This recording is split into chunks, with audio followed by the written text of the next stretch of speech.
does this have to do with this? Well, this is the subject of another Instructable. This is building a sofa server table from reclaimed Sinker Cypress. This came from the bottom of the Mississippi, been down there for a couple hundred years, and so I'm starting to make a sofa server table. I did this one so far all on a camping trip, on an RV camping trip, but then we had to come home. So I'm going to finish it now, and 9 cups and everything else, right? So that has to be really, really flat. You can't have too many bumps on it, or those will just tip right over.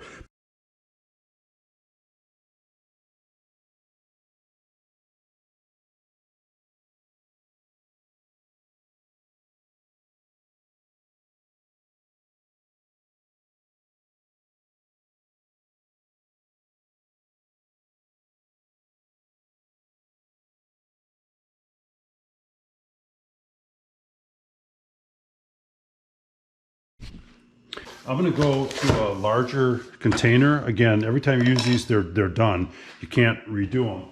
So I'll be pouring it in there. Once I start the pour, I'll look at the clock, and I'll make sure that I have do the proper timing, proper mixing period. The other thing is I've got a little larger brush today, which is going to help. And the gloves, of course, well, leave a little bit to be desired, but it is what it is.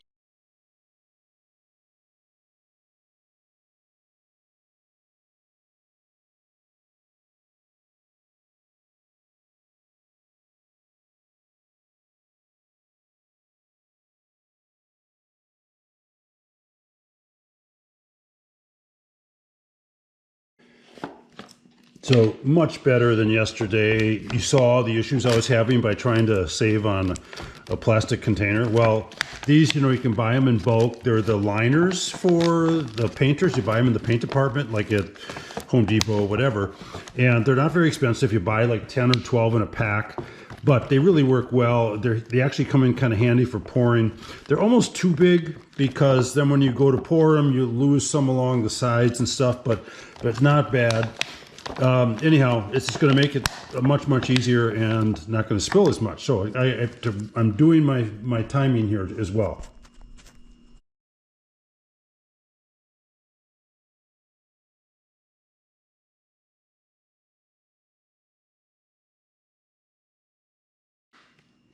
Right, so I've got my 5 minutes out of it,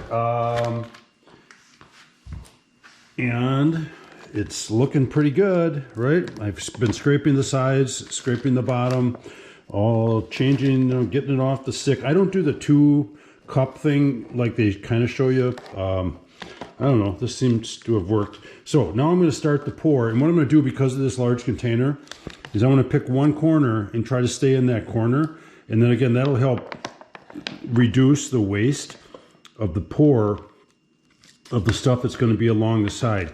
The only thing is I do need to get this up a little higher. I need to put it up on some sticks.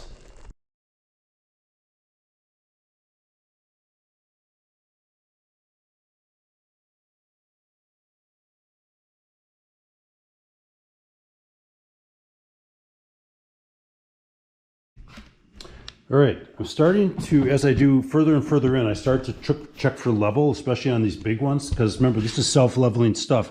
So I'm doing pretty well right here. It's not bad, if you can see that. And same thing, this one here was a little off. And so I put a piece of paper, folded something underneath it, and that lifted it up, because otherwise this stuff's going to start flowing more towards one direction. And again, you either get too much in one spot and too little in the other. But so we're pretty well level, close enough for this one. And then I'll be checking it later on the next round to make sure it's even more leveler yet, if that's a term, right? So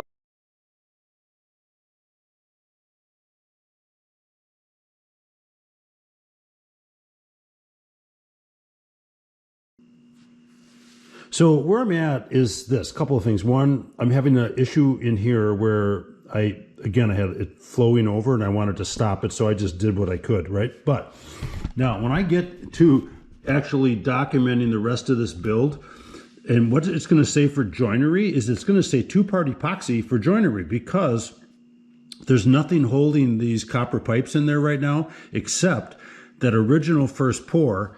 And then I tried pouring some, and I did pour some at that time down into the cavity, into the actual pipe itself. So basically I was creating a really good joint, but again, some of it oozed out because of the cypress, right? And then this one got even worse. It all oozed out. So if I can stop that, the bleeding, you might say, right now, then next time I pour, I'll be able to pour not only on the outside, but and on the inside, and then it becomes one.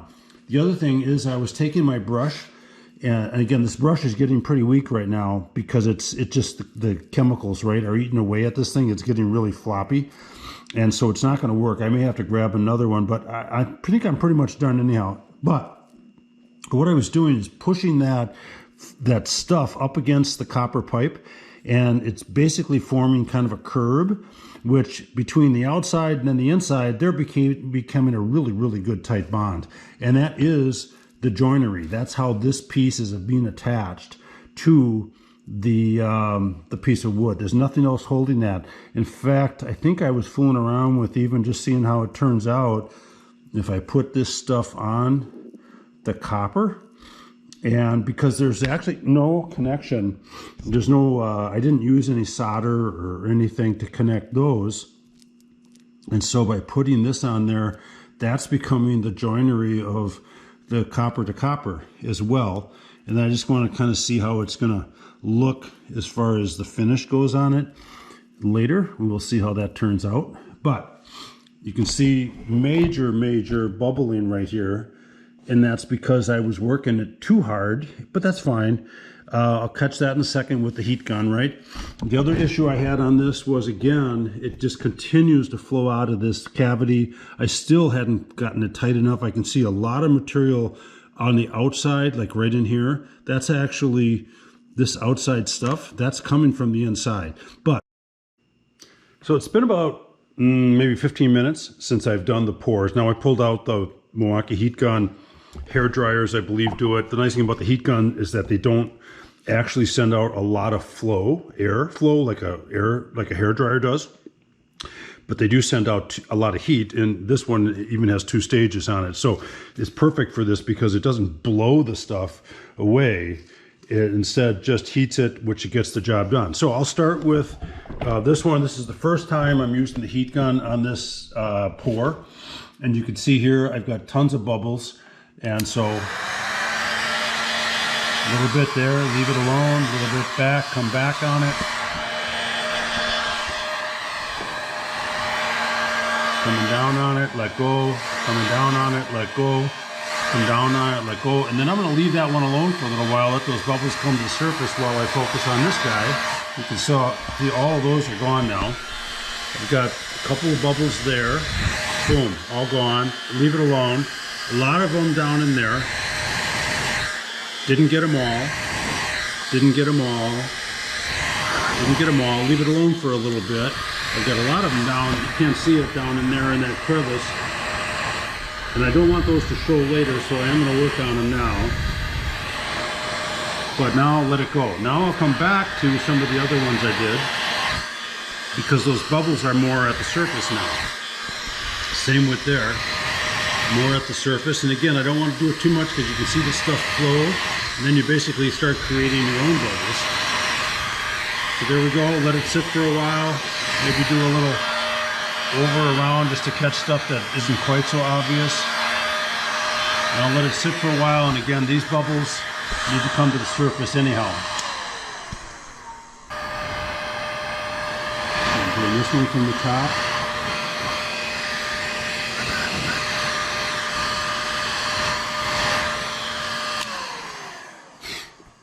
And that's really it. It's probably going to be it. I'll come back one more time about 10 minutes from now, just make sure we didn't have a latecomer, and it'll probably be the end of it.